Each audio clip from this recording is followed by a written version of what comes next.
It's almost the end of freshman year. Thank the Lord. I'm Brooke Robinson, a freshman at the University of Iowa, majoring in dance and business.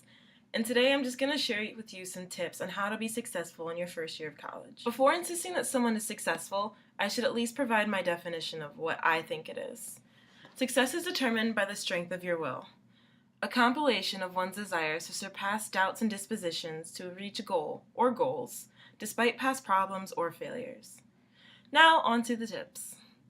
Some of you are going to be entering into extremely competitive programs or careers.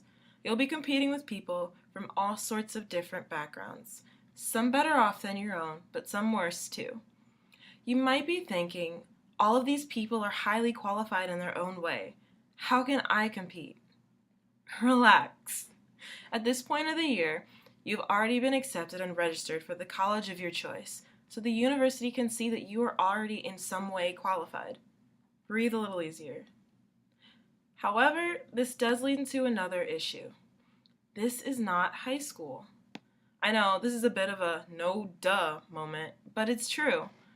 Jean Twenge said in her book, Generation Me, that the generation between the beginning of the 1970s to the mid-1990s have been raised with the self-esteem movement. Children expect rewards for minimal effort, and that won't fly in college. You're going to have to work hard and manage your time well if you want to do well. It may sound hard now, but you'll be thankful when you're feeling confident during finals week because you took charge in your life. In my second paper at the university, I spoke of the gorgeous Misty Copeland, currently a dancer at American Ballet Theater, or ABT, in Manhattan, New York. In her autobiography, Life in Motion, An Unlikely Ballerina, she often mentions her natural affinity for movement and picking up choreography. Now this seems off topic. Why would I bring up someone who was clearly a dance prodigy and was born with skills which make it easier for her to succeed in her career choice? Especially in a speech about how we should work hard to reach for our own goals. Because being a prodigy or intelligent about something doesn't mean that suddenly you don't have to work hard to reach your goals, which sometimes even people naturally skilled in their field can forget. Malcolm Gladwell said in his book, Outliers, The Story of Success, that one must work at least 10,000 hours, yes, 10,000 hours in an area before you can become super successful at it. And Copeland had to do all of this. In her book, she confirms, I take class 7 days a week, even though the company only works 5 days each week. She had to work this hard in order to stand out.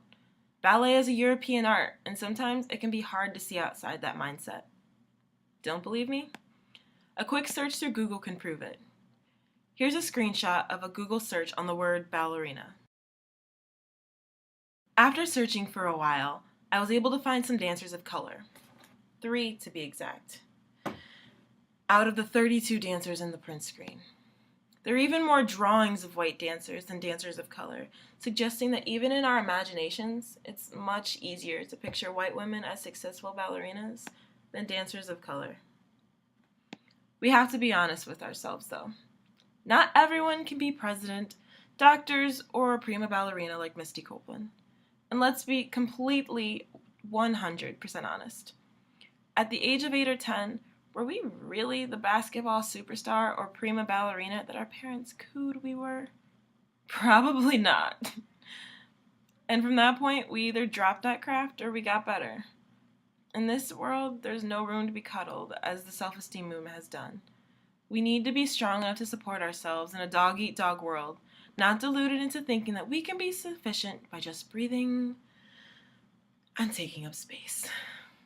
Gladwell said we are presented with so many opportunities to reach our goals, and they are often overlooked. In college, you're going to have to work hard. There will be no one to wake you up in the morning to make sure that you get to class on time, or let you do your homework. No one's doing that. And sometimes you're going to have to take that class from hell that's going to make you want to cry yourself to sleep at night every night. But relax. College is hard, but it's also one of the best times of your life. Follow my tips and you'll be okay. Have fun this summer, and good luck on your journey.